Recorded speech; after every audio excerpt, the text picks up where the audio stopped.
أعوذ بالله من الشيطان الرجيم بسم الله الرحمن الرحيم وصلى الله على سيدنا محمد وآل بيته الطيبين الطاهرين اللهم صل على محمد وآل محمد. Donc, on revient encore une fois de plus sur notre leçon de l'histoire du schisme que nous avons commencé. Ça fait maintenant quelques sessions que nous avons vues. Inch'Allah, qu'Allah subhanahu wa ta'ala nous aide à mieux comprendre tout ce qui va être présenté et relaté au cours de cette leçon-là. Puisque c'est une leçon vraiment que ça a besoin d'une concentration pour atteindre à une conclusion palpable. Puisque l'histoire du schisme, comme on l'a déjà dit, il y a plusieurs visions et théories concernant l'apparition du schisme. Et toutes ces visions-là, nous on l'a dit qu'on la rejette carrément parce que ce sont des visions qui ont l'objectif de démontrer que le schisme peut être une secte, une école innovée par des gens pour des ambitions, pour des objectifs, pour décémer la division au sein de l'islam. Mais lorsque, comme on l'a dit, nous allons nous référer à la croyance chiite démontrée par les chiites eux-mêmes, nous allons voir que l'histoire du schisme est l'histoire de l'islam et qu'il n'y a aucun détachement entre ces deux termes-là. Oui, ces deux termes peuvent être démontrer deux aspects différents de, comment on appelle, des événements qui vont se produire au cours de l'histoire de l'islam. Mais le schisme, en réalité, comme on l'a dit, le prophète Muhammad sallallahu alayhi wa alihi, c'est l'enseignement authentique qu'il a laissé après lui et qu'il a demandé aux musulmans de se référer aux gens de sa maison lorsqu'il ne sera pas là au sein de la communauté. Donc nous étions arrivés, alhamdulillah, du schisme à l'époque de Ousmane. Nous avons parlé de l'époque de Ousmane et nous avons démontré un peu ce qui a amené les gens à se détacher de Ousmane. Et nous avons dit que à l'époque de Ousmane, il y a eu aussi l'apparition de quoi? L'apparition de, comment on appelle, du terme technique qu'on disait Shi'atu Ousmane. Et on a dit que Shi'atu Ousmane voulait dire les partisans de Ousmane et les adeptes de Ousmane. Parce que, compte tenu de l'histoire, il y avait des gens qui avaient été privilégiés. Il y avait des gens qui avaient été privilégiés par Ousmane et que l'argent du trésor des musulmans était mal partagé. Il y avait des gens qui étaient mieux privilégiés et que aussi Ousmane avait dissous les dirigeants qui avaient été placés par Oumar pour diriger les différentes communautés dans des villes différentes. Et c'est tout ce qui a semé la colère au sein même de la communauté musulmane à l'époque d'Ousmane. Donc pour ces causes-là, vous pouvez vous référer ce que Oumar a eu à faire à son époque, lorsque tout ceci s'est passé. Jusqu'à ça amener même la mère des musulmans, Aïcha, lorsque dans l'un des hadiths, elle a évoqué comment on appelle, le malgérance de Ousmane. Vous pouvez, je n'ai pas envie de trop relater sur ces paroles-là, mais vous pouvez aller vous-même voir au sein de l'histoire, vous allez voir, faites la recherche concernant l'époque de Ousmane. Faites la recherche de l'époque de Ousmane et étudiez le point de vue de Aïcha concernant Ousmane. Quelle sorte d'ordre, quelle demande elle a fait à propos de Ousmane.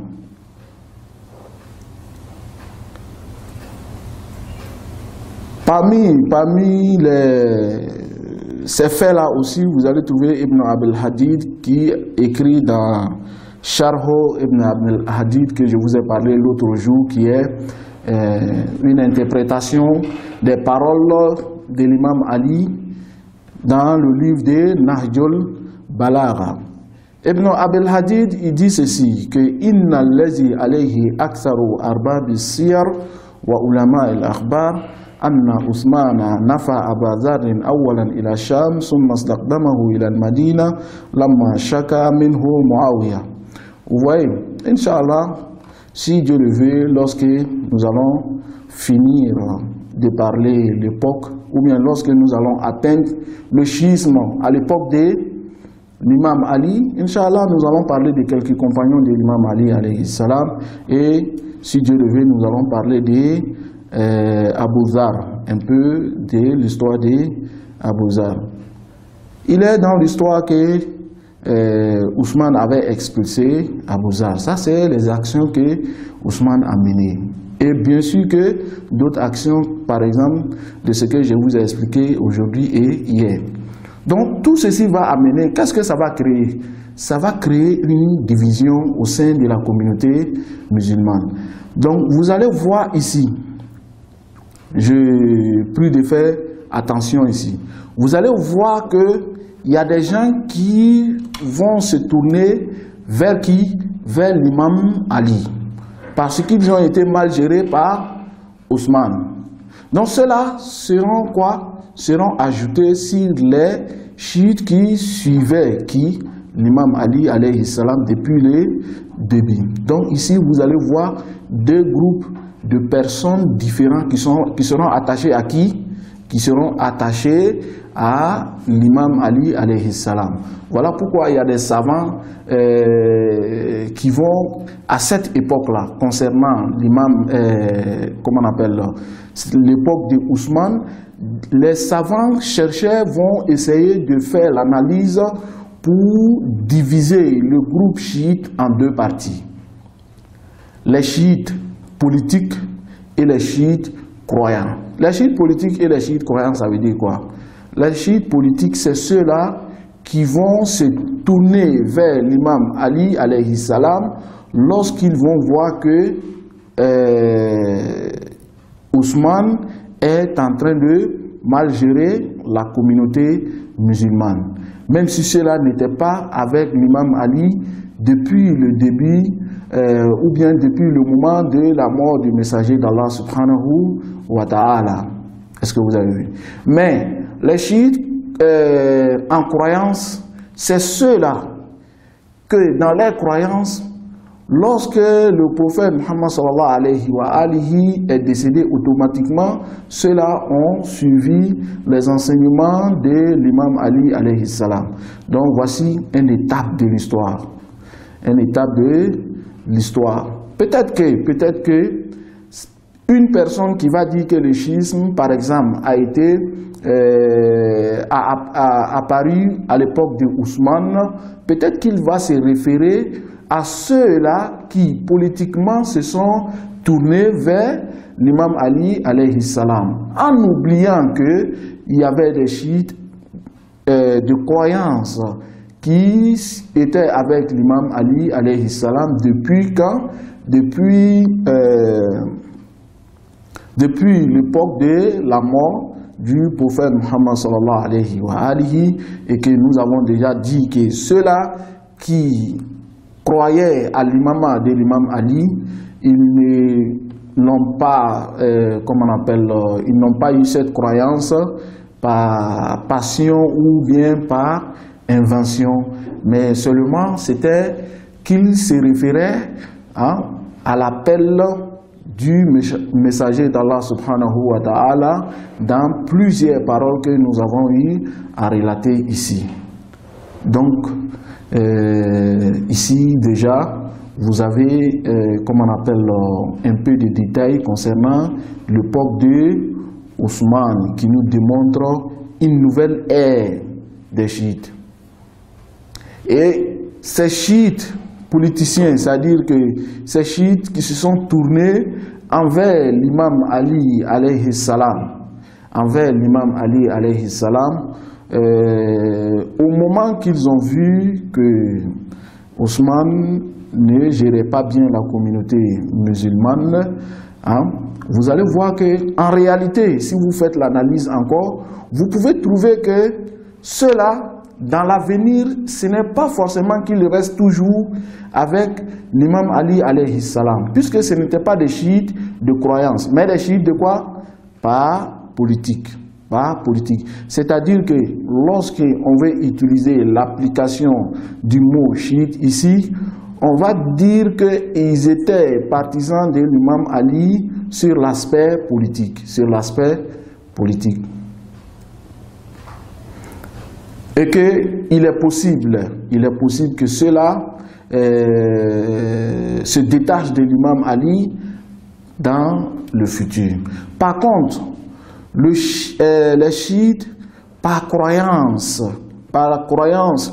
de ce que nous avons déjà relaté, que le prophète Muhammad sallallahu alayhi wa alihi l'a démontré au moment de son vivant et a appelé aux gens de s'attacher à l'imam Ali alayhi salam. Ces chiites par croyance là, vous allez trouver que ceux-là ont été toujours sincères et fidèles dans n'importe quelles étapes historiques, dans n'importe quelle circonstance, ils ont été toujours attachés à l'imam Ali alayhi salam. Donc vous allez trouver qu'il y a une différence entre ces deux groupes-là, N'est-ce pas, à l'époque lorsque Ousmane va commencer à mal gérer la communauté musulmane, que par exemple des compagnons vont demander à l'imam Ali, lorsque Ousmane sera assassiné, ce n'est pas ces mêmes compagnons-là qui vont venir demander et faire la bay'a, faire l'allégeance à l'imam Ali alayhi salam. Bien sûr que c'est eux-mêmes, mais vous allez voir que après, au cours de l'histoire, lorsque par exemple Talha et Zubayr, politiquement ils sont allés envers l'imam Ali alayhi salam après l'assassinat de Ousmane. Mais lorsqu'ils vont demander à l'imam Ali de les placer comme les dirigeants de la Mecque, par exemple, vous allez voir que lorsque l'imam Ali va refuser de faire cela, ils vont demander à l'imam Ali qu'il les place en tant que dirigeant de Basra et de Koufa, parce que là-bas il y avait matériellement et économiquement la situation était bonne là-bas. Vous allez voir que lorsque l'imam Ali va refuser, ceux-là vont s'opposer à l'imam Ali. Donc par exemple, il y avait beaucoup de personnalités comme ça en islam à cette époque-là. Mais par contre, les chiites par croyance, cela était toujours sur les croyants, et leur croyance est que l'imam Ali alayhi salam, il est le successeur unique et authentique du prophète Muhammad sallallahu alayhi wa alihi. Et voilà pourquoi il faut faire la différence entre ces sortes de groupes, ces genres de groupes. Même que lorsque vous allez étudier, Inch'Allah, vous allez voir,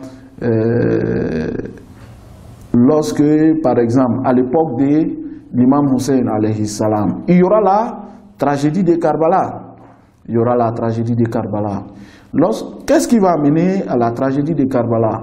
Nous avons plusieurs aspects. Mais pourquoi l'imam Hussein alayhi salam s'est déplacé pour venir vers Karbala? C'est parce qu'il partait à Koufa, n'est-ce pas? Pourquoi il partait à Koufa? C'est parce que les gens de Koufa lui ont fait appel. Ils ont envoyé plusieurs lettres, des milliers de lettres que l'imam a reçues par les gens de Koufa. Mais qu'est-ce qui a fait que ceux-là ne se sont pas levés pour venir au secours de l'imam Hussein alayhi salam lorsqu'il avait été, assiégé à Karbala? Parce qu'en réalité, vous allez voir que les chiites qui étaient attachés à l'imam Hussein alayhi salam par croyance seront massacrés avec l'imam Hussein sur la terre de Karbala. Donc une question on se pose: quelle était la vision des gens de Koufa envers l'imam de l'imam Hussein alayhi salam? S'ils avaient la possibilité de venir lui aider. Voici des questions qu'il faut essayer de faire la recherche là-dessus sur un chiite par politique et un chiite par croyance. Tu vois. Mais par contre, lorsque nous allons rester focalisés sur quel groupe, nous allons rester, on va faire le focus sur le groupe qui était attaché aux gens de la maison du messager d'Allah subhanahu wa ta'ala par croyance. Et ce n'est pas seulement les circonstances politiques, ce n'est pas seulement les circonstances politiques qui va les amener de temps en temps à se tourner vers la famille du messager d'Allah subhanahu wa ta'ala. Mais cela, par croyance et par sincérité, était toujours aux côtés de l'imam Ali alayhi salam, et dans les différentes époques aussi des imams, ils ont été toujours avec ces imams-là. Vous avez vu. Donc, lorsque Ousmane sera tué, vous allez voir que ces gens, ces chiites, par des politiques et des croyances, ceux-là vont toujours faire, ils vont aller faire, l'allégeance à l'imam Ali alayhi salam, et l'imam sera officiellement le khalife de la communauté musulmane. Vous allez voir que toujours il y aura toujours des oppositions. Mais ces chiites par croyance-là vont continuer toujours à s'exprimer, vont continuer toujours à sensibiliser les gens, de démontrer toujours l'authenticité et la légalité de l'imam des gens de la maison du prophète Muhammad sallallahu alayhi wa alayhi. Par exemple, vous allez voir Khuzayma ibn Sabit. Khuzayma ibn Sabit, après avoir fait l'allégeance, à l'imam Ali alayhi salam, vous allez voir, il dit dans sa parole comme ça, que nous avons choisi quelqu'un que le messager d'Allah subhanahu wa ta'ala a choisi pour nous depuis longtemps. Donc, comme je l'ai dit, ces chiites par croyance s'exprimaient toujours et ils ne se taisaient pas compte tenu de la vérité que beaucoup et plusieurs de ces communautés-là ignoraient.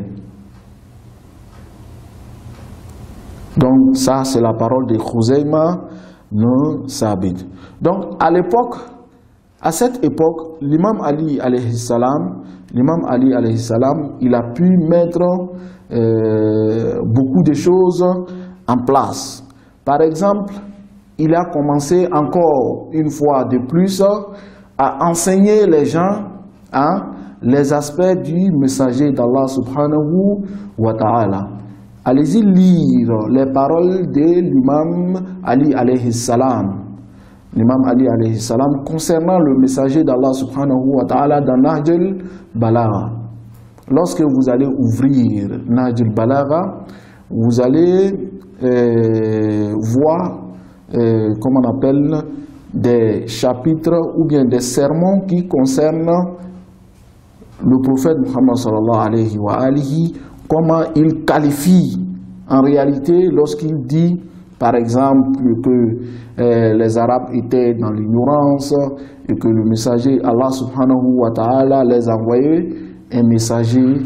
Vous allez trouver ça dans le premier sermon ou bien le deuxième sermon. Je demande à chacun de nous ici d'ouvrir Nahj al-Balagha. Voyez le premier sermon ou le deuxième sermon qui se trouve, qui sont les premiers chapitres du livre. Inch'Allah, vous allez trouver les paroles de l'imam Ali qui est en train de qualifier la personnalité du messager d'Allah subhanahu wa ta'ala. Tout ceci parce que la connaissance, la communauté musulmane avait déjà plus grandi que quoi? Que cette communauté-là qui existait au moment de la mort du messager d'Allah subhanahu wa ta'ala, et que plusieurs communautés s'étaient converties à, comment on appelle, à l'époque des khalifes, et que cela encore, il fallait les démontrer la personnalité, qui était la personnalité du messager d'Allah subhanahu wa ta'ala, et encore rappeler les gens, ceux-mêmes qui ont vécu avec le messager d'Allah subhanahu wa ta'ala, afin qu'ils puissent encore mieux comprendre, puisque celui-là, il était le détenteur de la connaissance après le messager d'Allah subhanahu wa ta'ala. Voilà pourquoi il avait le devoir de faire cela. Une fois, et encore, il a essayé de rappeler les dispositions et les lois de l'islam que les gens commençaient à oublier. Les gens commençaient à oublier. Il fallait que l'imam Ali alayhi salam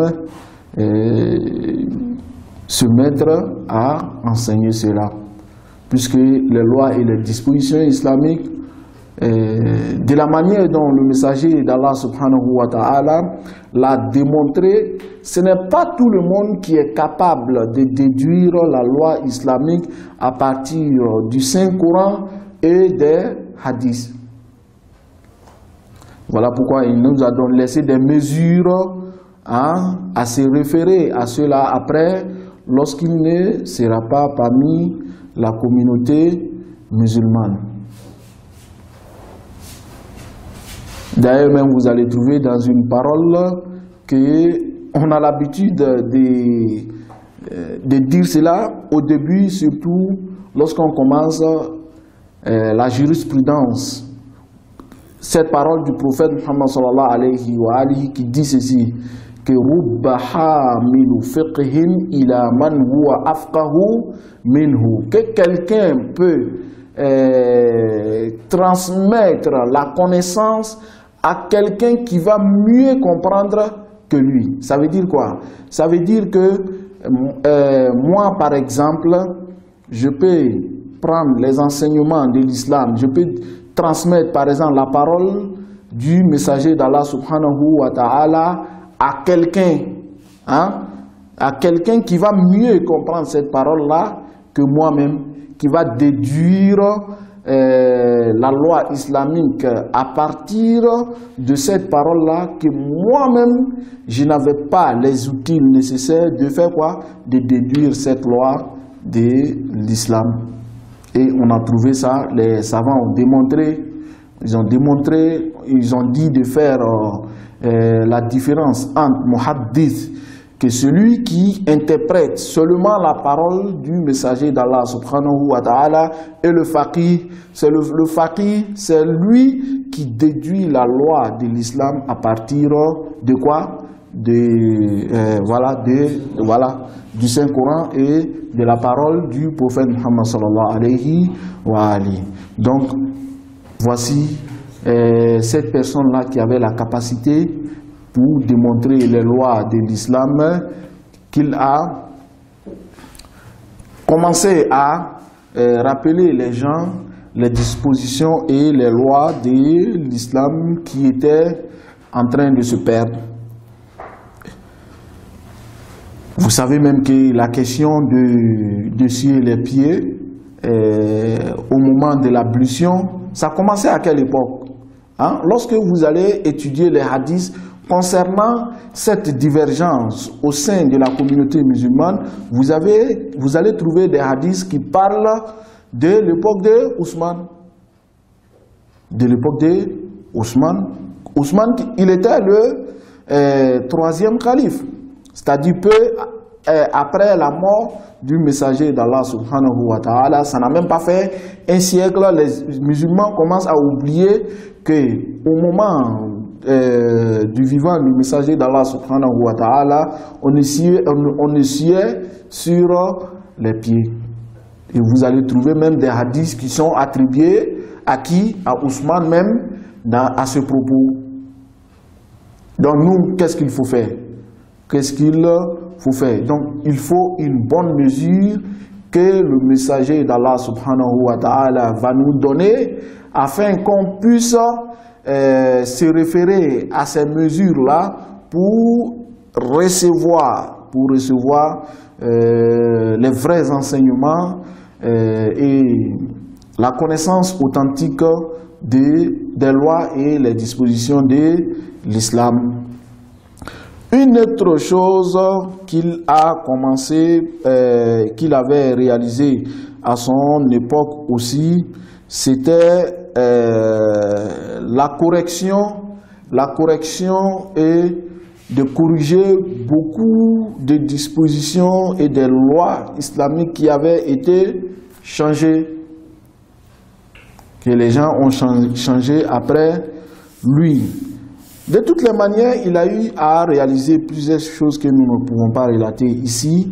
Donc, mais compte tenu de l'histoire du schisme, vous allez trouver cette réalisation-là, et que nous avons dit que l'attachement à l'imam Ali à son époque, il y avait toujours quoi? Ses proches compagnons-là de croyance, pas sur seulement l'aspect politique, de croyance même, qui était toujours avec lui et qui recevait toujours, comment on appelle, la connaissance de l'islam. Et que lorsque il y a eu des gens qui se sont opposés à l'imam Ali alayhi salam et qui a causé, qui a amené la communauté musulmane de faire une guerre au sein de l'islam qu'on appelle la guerre de Jamal, la bataille de Jamal. Vous savez très bien que c'était une guerre qui était entre l'imam Ali alayhi salam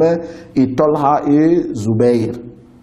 Donc, vous allez voir que, par exemple, il y a Abu Haytham ibn Tayyihan qui va dire dans sa poésie pour dire que قل للزبير وقل لطلحة إننا نحن الذين شعارنا الأنصار إن الوصي إمامنا وولينا بارح الخفاء وباحت الأسرار.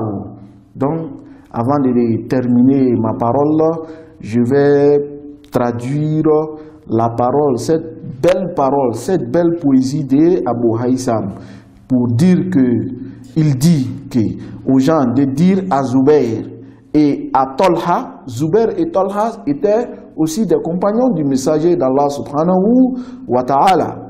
Il dit de dire à ceux-là que nahnu lazina shi'arunal ansar, que nous sommes les gens que notre symbole est d'aider, de venir aider, que nous sommes des partisans.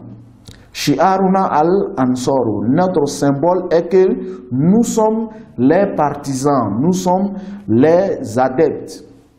Innal wasiya imamuna, le wasi qui est l'imam Ali alayhi salam, que le prophète Muhammad sallallahu alayhi wa alihi comment on appelle, l'a annoncé, l'a nommé dans son testament qu'il est notre imam et il est notre élu. Donc voilà, c'est une personne de croyance de chiite qui est en train de s'exprimer comme ça, de la sorte, pour qu'on puisse savoir qu'en réalité, le chiisme ou bien l'attachement, être partisan et adepte de l'imam Ali alayhi salam, c'est depuis l'aube de l'islam et que c'est l'histoire de l'islam qui est l'histoire du chiisme.